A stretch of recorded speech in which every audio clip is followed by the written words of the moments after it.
আলেম হতে চাও? মাদ্রাসায় তো পড়ি, রাত্রে যাওয়া হয়, সকালে আসা। বয়সটা কতই বা হবে, 6 কি 7? এই বয়সে যখন অন্য শিশুরা রঙিন খেলনা নিয়ে মেতে থাকে, তখন এই শিশুটি হাতে তুলে নিয়েছে মাস্ক। অভাবের তাড়নায় সিজদার মাঠে মাস্ক বিক্রি করছে সে। কিন্তু এই ছোট্ট কাঁধে শুধু মাস্কের ঝুলিয়ে নয়, আছে এক বুক স্বপ্ন আর পরিবারের দায়িত্বের বোঝা।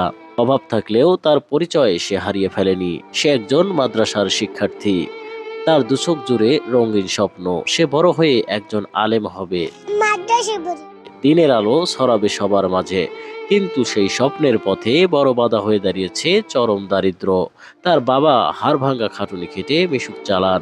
সারাদিন রিকশার চাকা ঘুরিয়ে যা আয় হয় তা দিয়ে 7 জনের সংসারে দুবেলা ঠিকমতো অন্ন জোগানোটাই যেখানে দুষ্কর, সেখানে ছেলের পড়াশোনার খরচ চালানো এক বিলাসিতা। সোশ্যাল মিডিয়ায় তার একটি কথা আজ সবার হৃদয়ে নাড়া দিয়েছে।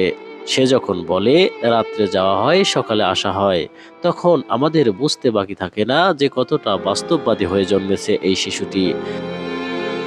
ছোট বয়সেই সে সংসারের সব হিসাব মিলাতে শিখে গেছে। তার প্রতিটি শব্দ যেন এক একটি তপ্ত বুলেটের মতো আমাদের সমাজের বৈষম্যকে বিদ্ধ করছে। তাকে দেখে নেটিজেনদের চোখে আজ জল। কেউ বলছে আমার মেয়ের বয়সী এই বাচ্চাটা কতটা বুঝে গেছে বাস্তবতা। কেউ বা দোয়া করছেন আল্লাহ তাকে বড় আলেম হিসেবে কবুল করুন। আবার কেউ তো তাকে দত্তক নিয়ে তার সব দায়িত্ব পালনের ইচ্ছাও প্রকাশ করেছে।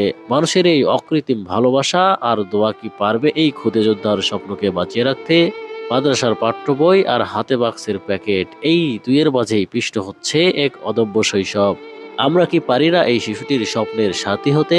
একজন মিশুক চালকের স্বপ্নবাজ ছেলেটি কি কেবল টাকার অভাবে তার আলেম হওয়ার স্বপ্ন বিসর্জন দেবে? আসুন আমরা যার যার অবস্থান থেকে এই শিশুগুলোর দিকে সাহায্যের হাত বাড়িয়ে দেই। অন্তত তার শিক্ষার পথটা যেন মসৃণ হয়, কারণ প্রতিটি শিশুরই অধিকার আছে রঙিন শৈশব আর সুন্দর ভবিষ্যতের।